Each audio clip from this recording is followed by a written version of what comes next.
There are 5 major print-on-demand mistakes that can seriously harm your print-on-demand store, and you need to keep them in mind before you start listing new products. Mistake number 1 is not checking trademarked or registered designs. Sometimes this can lead to an individual listing being taken down, or it can lead to your entire store being shut down, which is a real problem if you've integrated something like Printful with your Etsy. Your entire Etsy could get shut down, and that is a major problem. And other times, a supplier will completely reject the design altogether because it infringes on some sort of copyright or other claim, and that's actually a good thing. So always make sure that you go and amend the issue if you get a notice from your print-on-demand supplier saying this design is not approved. And keep in mind, this applies to some really obvious illustrations and icons like PlayStation controllers, or something that looks like a Nintendo or a Game Boy, or a Volkswagen bus is another really big issue illustration. And sometimes just referencing a brand name is enough to get your listing taken down. One good site you could use is USPTO for seeing if something is trademarked, but there are a lot of other helpful sites, and I will link a couple down for you to check out and make sure that you're not about to list something that is trademarked. Mistake number 2 is not investing in customer care. Don't forget to reply to your reviews, check for complaints and other notifications to make sure that your customers are completely satisfied. And this is especially important if you're selling on extremely big platforms like Etsy, where the customer satisfaction does a whole lot for how your store operates and how the algorithm picks it up. So always make sure everything is up to date, like your bio, your profile picture, your little banner that shows what your shop sells. All of these things are extremely important in making sure the customer knows they're going to have a good experience. And these little things go a super long way in building trust with both returning and future customers. Mistake number 3 is not diversifying your products. Not selling enough of a variety of products can really limit your customer base. And when you're getting started, it is definitely a good idea to kind of hone down on one thing and do that really well. But then after a while, you need to make sure that you're offering the same design, for example, on a variety of products, because someone that may be invested in stickers doesn't really want that, but might want it on a mug or a hat or something else. So think about those style of designs that can apply to a variety of different products like stickers and journals and mugs and everything else in between, and maybe don't get so stuck on just something like t-shirts. And when something is not going to work, maybe try to figure out a pattern in the same design style that will work for things like maybe a pillowcase or some of those other high ticket items that you can be selling on your print-on-demand site. Mistake number 4, and this is a big one, is not properly pricing your products. Pricing too high or too low can be a serious mistake and either limit your profit or just make you so high above that no one is going to take the time to buy that product because the price is too high. So the 2 traps that you can fall into are, of course, pricing way too high or way too low. When you look at what it costs a print provider to make and ship a product, you may be tempted to increase the profit margin past that 20% markup to where it becomes so high above all of the other products that no one is going to buy it. Many customers are just not willing to buy a $25 t-shirt design for just a basic t-shirt. One of the tips Heather Johnson, one of the Etsy best sellers, gave us a little while ago was to just use the base level products on a lot of the different things that print-on-demand providers offer, because most of the time that base quality is enough and it's exactly what the customer was looking for in the first place. So don't be tempted to go and select the highest or most premium product thinking that the customer will appreciate it and want to spend more on that higher level quality product. In most cases, the generic base level is completely sufficient and gives you the highest rate of success for making a higher profit margin. Now, the other trap is pricing your products too low. For example, it's really not worth your time to list a poster design for $15 when the print provider is going to charge you $12 to make and ship it. And let's also not forget about some of the additional tax fees that may come involved. So we suggest that you really do your research and check out some other POD sellers to see how they are pricing their products. Then you'll also be able to see which ones are selling the best and get a better idea of how to price your products efficiently. Now, mistake number 5 is not using high resolution images. Using low resolution or pixelated designs can lead to some really poor printing quality, and sometimes you may think that the resolution is high enough when in actuality, after being printed, it's actually quite poor. For example, if you're going to list an all-over print tote bag, 1000 by 1000 pixels is probably not going to cut it, whereas it might be fine online as a social social media post, but you're going to need a lot higher resolution for an all-over tote print. Thankfully, this process of quality control has gotten better over the years, and a lot of print-on-demand sites will actually tell you when your DPI is too low. So always make sure that you look for those error messages, or when something turns yellow or red, that should be a signal to make sure you go back and download your design at a much higher resolution. And also just think about how things are going to look really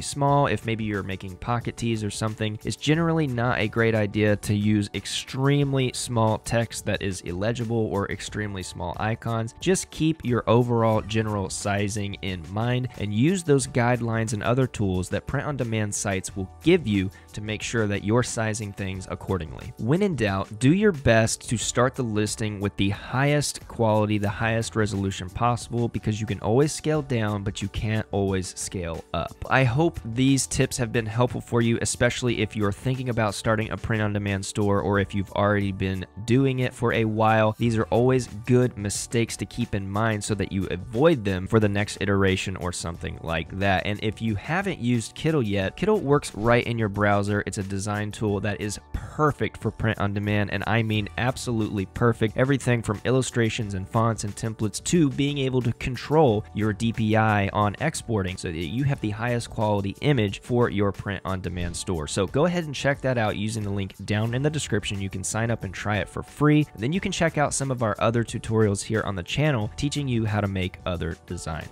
Now, if you want to see other tutorials using Kittl, I have these videos here on my right that I know you're going to enjoy. Don't forget to subscribe to the channel so you don't miss any upcoming videos and features and things like that. Thank you so much for watching, and I will see you in the next video.